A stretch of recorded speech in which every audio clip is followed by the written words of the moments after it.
മോളെ അംഗൻവാടിയിൽ വിട്ടിട്ട് ഞാനും ഏട്ടനും കൂടി ഇന്നൊരു ഫിലിമിന് പോകുവാന്നേ. പുറത്തിറങ്ങിയ ഉടനെ ഞാൻ മീൻകുട്ടന്മാരെയാണേ നോക്കുന്നത്, പ്രസവിച്ചിട്ടുണ്ടോ എന്ന് അറിയാൻ വേണ്ടിയിട്ടാണേ. അപ്പോൾ നമ്മൾ പോകാൻ വേണ്ടിയിട്ട് റെഡിയായി. ഞാൻ ഇട്ടിരിക്കുന്ന ഈ ഡ്രസ്സ് ഞാൻ പുതുതായിട്ട് ഓൺലൈനായിട്ട് വാങ്ങിച്ചതാണ്. ഭയങ്കര കംഫർട്ടബിൾ ആണ് കേട്ടോ. ഈ ഒരു സമയത്ത് ഇടാൻ പ്രത്യേകിച്ചിട്ട് നല്ലൊരു ടൈപ്പാണ്, നല്ല ക്വാളിറ്റിയാണ്. അതുപോലെ ഈ ഒരു ബാഗ് ഉണ്ടല്ലോ, ഞാനൊരു 5-6 മാസമായിട്ട് യൂസ് ചെയ്യുന്നുണ്ട്. സൂപ്പർ ക്വാളിറ്റിയാണ്. രണ്ടിൻ്റെയും ലിങ്ക് ഞാൻ താഴെ ടാഗ് ചെയ്തിട്ടുണ്ട്. വ്യൂ പ്രൊഡക്റ്റ് നോക്കിയാൽ മതി, അത് ക്ലിക്ക് ചെയ്താൽ മതി കേട്ടോ. അപ്പോൾ അങ്ങനെ നമ്മൾ നേരെ തിയേറ്ററിലെത്തി. 11:30 ഷോനാണ് പോയത്. അതുകൊണ്ട് തന്നെ നമ്മൾ ടിക്കറ്റൊക്കെ ഓൺലൈനായിട്ട് ബുക്ക് ചെയ്തിട്ടുണ്ടായിരുന്നു. അപ്പോൾ പോയ ഉടനെ സ്കാൻ ചെയ്തിട്ട് ടിക്കറ്റൊക്കെ കൈക്കലാക്കിയിട്ടുണ്ട്.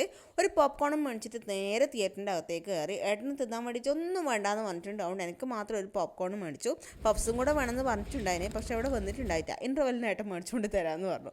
അപ്പോൾ 11:30 ആകുമ്പോഴേക്ക് ഇതാ സിനിമയൊക്കെ തുടങ്ങിയിട്ടുണ്ട്. ഒരു ജാതകം സിനിമയാണ്. വിനീത് ശ്രീനിവാസൻ്റെ നല്ല കോമഡി പടാന്ന് കേട്ടിട്ടുണ്ടായിരുന്നു. അപ്പോൾ ഏതായാലും ഒന്ന് പോയിട്ട് കുറച്ച് നേരം ചിരിച്ചിട്ട് വരാമെന്ന് വിചാരിച്ചു.